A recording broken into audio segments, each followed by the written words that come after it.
हैं रमता राम जपो रे प्राणी, अब तो सुन ले राम कहानी। रमता राम यानी सर्वव्यापक, जिस परमेश्वर की असंख्य ब्रह्मांडों पर सत्ता है, ओवरऑल कंट्रोलर है, उसका नाम जपो रे प्राणी, अब तो सुन ले वो राम कहानी। अपने आत्माओं, पहले तो आपको राम की डेफिनेशन बताते हैं, डेफिनेशन ऑफ गॉड। परमात्मा की कहानी सुनाते हैं। परमात्मा कहते किसे हैं? श्रीमद् भगवत गीता अध्याय नंबर 15 के श्लोक 16 और 17 में 3 पुरुष बताए हैं। पुण्यात्माओं, यहां थोड़ा सा आपको थोड़ा सा सत्र करता हूं कि देखो, आज मानो कितना इंटेलिजेंट हो गया। छोटे छोटे बच्चे इतने बड़े बड़े सब्जेक्ट को कंठस्थ याद कर लेते हैं और सफल हो जाते हैं।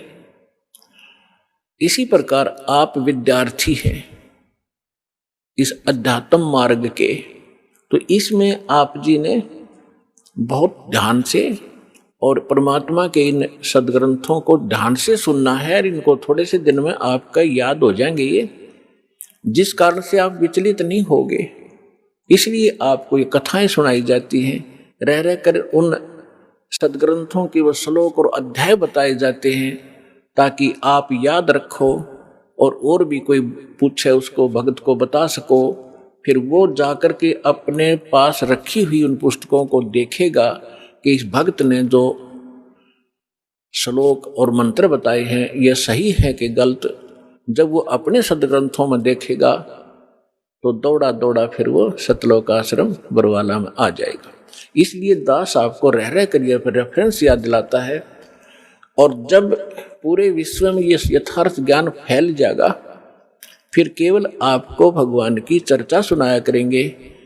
अब तो जब तक ये एग्जाम्पल उदाहरण नहीं दिए जाएंगे तो आप समझ ही नहीं सकते कि सचमुच कबीर इज गॉड। हम अभी तक तो उनको परमात्मा मान रहे थे जो परमात्मा नहीं थे। परमात्मा की डेफिनेशन बताता हूं। श्रीमद् भगवत गीता अध्याय नंबर 15 के श्लोक 16 और 17 में 3 पुरुष बताए हैं, एक सरपुरुष, एक अक्षर पुरुष। गीता अध्याय नंबर 15 के श्लोक 16 में 2 पुरुषों का वर्णन है, और इनके विषय में ये भी कहा है कि दोनों पुरुष, पर पुरुष माने प्रभु, स्वामी। अब स्वामी साहब जिसे कहते हैं, जैसे हम कहते हैं तहसीलदार साहब, भाई कमिश्नर, डीसी साहब, डीएम साहब, कमिश्नर साहब, मंत्री साहब, मुख्यमंत्री साहब, प्रधानमंत्री साहब, राष्ट्रपति साहब, ये सभी साहब हैं, सभी स्वामी हैं, ये मालिक हैं, लेकिन अपने अपने अक्षेत्र के। तो इनमें कंप्लीट जो साहब है वो कौन है? राष्ट्रपति, और सेकंड नंबर फिर प्रधानमंत्री। इसी प्रकार सरपुरुष ये ब्रह्म है, ज्योत स्वरूपी निरंजन ये काल है, ये केवल 21 ब्रह्मांड का स्वामी है, मालिक है, साहब है, राम है।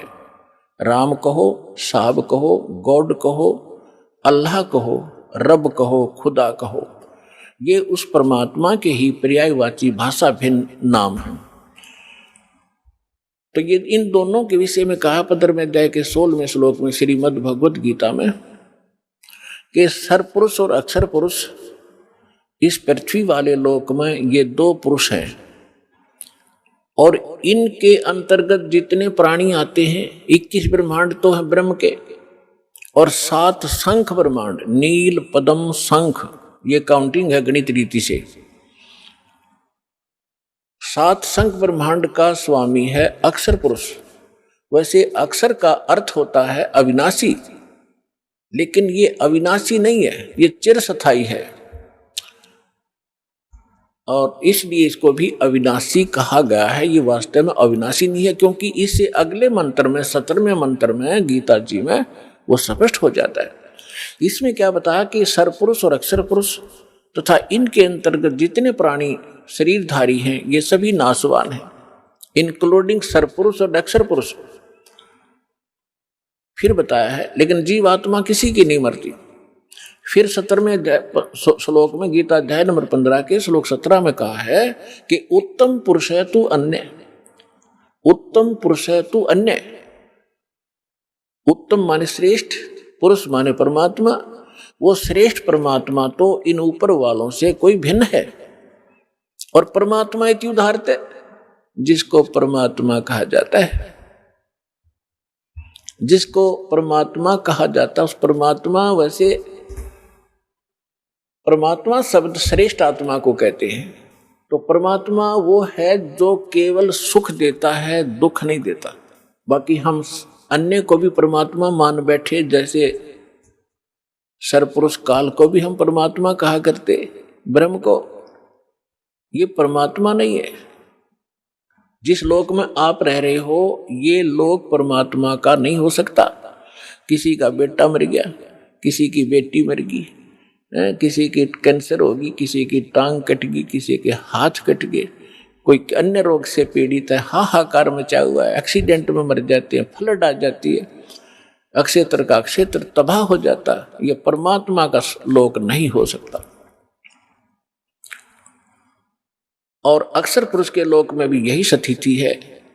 वहां भी जन्म और मृत्यु, इसी प्रकार के रोग, कष्ट, दुख सभी विद्यमान है।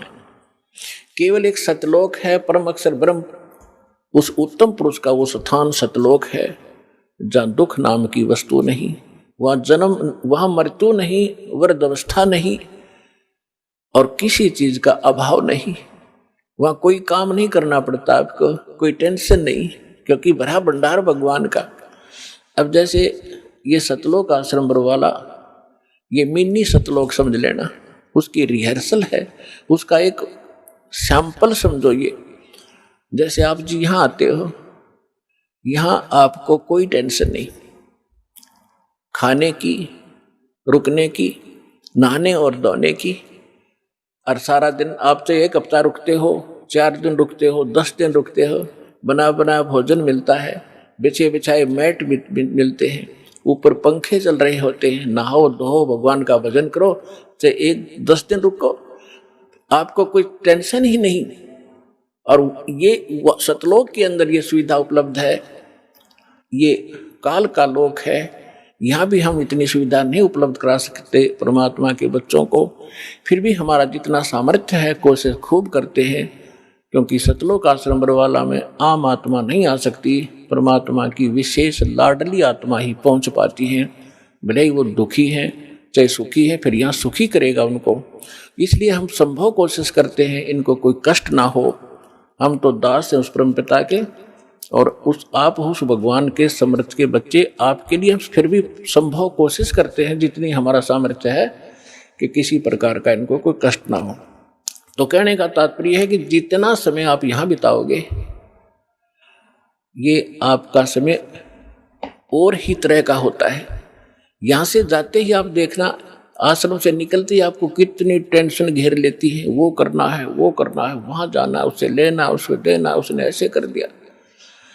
तो हम जब से सतलोक से निकले, हमारे साथ या बीमारी उसी समय चली गई है। अब हमने वही जाना है जहाँ कोई अभाव नहीं, वहाँ फलदार सदाबहार वृक्ष हैं, सदाबहार मेवे हैं। जैसे जंगल में आपने देखा होगा शामक खड़ा रहता है, पहले पुराने समय में तो बहुत ज़्यादा फलदार वृक्ष होते थे, कहीं पर कुछ लग रहा है, कहीं पर कुछ फल लगे हुए हैं, खाओ तोड़ो खाओ बैठ के ठाट से। तो वहाँ सतलोक के अंदर आपको कोई काम नहीं है और सब चीज़ उपलब्ध है। तो कहने का भाव यह है कि वो सतलोक है उस परम पिता परमात्मा का, और वो भगवान परमात्मा है। अब यहाँ बताया है, रमता राम जपोरे प्राणी, अब तो सुन ले राम कहानी। अब हम राम शब्द से कहाँ हम अपने दिमाग की सुई ले जाते थे। श्री रामचंद्र जी सन ऑफ राजा दशरथ, अयोध्या का राजा, हम जब राम शब्द हमारे हृदय में आता था, हमारे धर्म गुरुओं ने हमें ऐसा गलत फीड कर दिया था कि राम नाम आते ही वो धनुष बांध लिए हुए श्री रामचंद्र दिखाई देते थे। देखो, अब राम समझना हमने राम की डेफिनेशन समझनी है। अभी आपको बताया था कि जैसे तहसीलदार भी साहब है, कमिश्नर भी साहब है, ये सभी साहब हैं, मंत्री, मुख्यमंत्री, प्रधानमंत्री, राष्ट्रपति, सारे साहब हैं, लेकिन ये अपने अपने सत्र के साहब हैं। और इनमें जो समर्थ साहब है वो राष्ट्रपति, प्रधानमंत्री जी हैं। इसी प्रकार रामचंद्र जी ये श्री विष्णु समझो, सतोगुण विष्णु। और विष्णु जी की कितने राम हैं, कितने मालिक हैं, कितने पुरुष हैं, कितने प्रभु हैं, कितने देव हैं, ये केवल एक सतोगुण प्रधान परमात्मा, सतोगुण प्रधान भगवान राम है ये। और केवल एक ब्रह्मांड के अंदर 3 लोकों के ऊपर इस विभाग के मंत्री हैं ये। सतोगुण विभाग के मिनिस्टर हैं पृथ्वी लोक पर, स्वर्ग लोक पर और नीचे पाताल लोक पर। केवल 3 लोकों पर अपने इस विभाग के ये स्वामी हैं, राम हैं। ब्रह्मा जी रजोगुण विभाग के मंत्री हैं, मिनिस्टर हैं, और ये भी इन्हीं 3 लोकों के ऊपर स्वामी हैं, राम हैं, मालिक हैं, पुरुष हैं, प्रभु हैं। और शंकर भगवान तमोगुण विभाग के मिनिस्टर हैं। इसी प्रकार इन 3 लोकों पर इनके जो पिता हैं सरपुरुष ब्रह्म, ज्योत स्वरूपी निरंजन, ये इसके 21 ब्रह्मांड हैं। एक ब्रह्मांड समझो एक प्रांत है, और ये प्रत्येक प्रांत में मुख्यमंत्री का, चीफ मिनिस्टर का रोल करता है। अपने 3 पुत्रों को ये प्रधानमंत्री, ये मंत्री बनाकर रखता है, मुख्यमंत्री।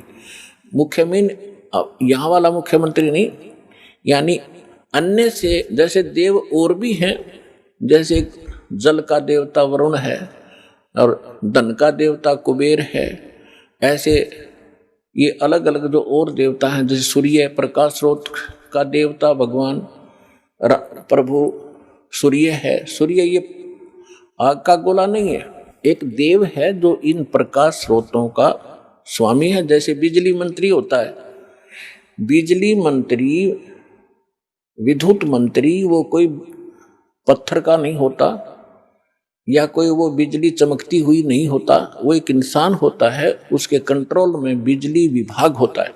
इसी प्रकार सूर्य देव ये नहीं है जो सूर्य चमक रहा है, इनके ऊपर कंट्रोलर है सभी सूर्यों पर। इस ब्रह्मांड के अंदर भी कई सूर्य हैं, एक नहीं, और ऐसे ऐसे बहुत से और भी प्रकाश स्रोत हैं चंद्रमा की तरह, तो उन सब का कंट्रोलर वो है। ऐसे तो कहने का भाव ये है कि ये केवल 21 ब्रह्मांड का स्वामी है सरपुरुष, और अक्षर पुरुष 21 ब्रह्मांड, 7 संग ब्रह्मांड का राम है, 7 संग ब्रह्मांड का स्वामी है, मालिक है। और परम अक्षर ब्रह्म, पूर्ण परमात्मा, उत्तम पुरुष है तू अन्य, वो कबीर देव जो है परम अक्षर ब्रह्म, वो असंख्य ब्रह्मांड का राम है, मालिक है, स्वामी है। तो अब क्या बताते हैं, रमता राम जपो रे प्राणी, अब तो सुन ले राम कहानी।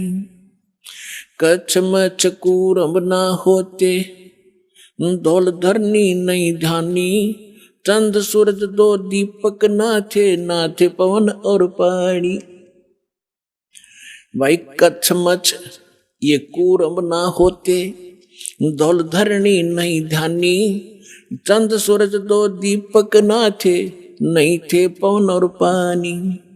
ब्रह्मा विष्णु महेश नहीं होते, नहीं लक्ष्मी नहीं गौरज रानी। सावतरी नहीं सनकादिक तब होते अलख बिनानी।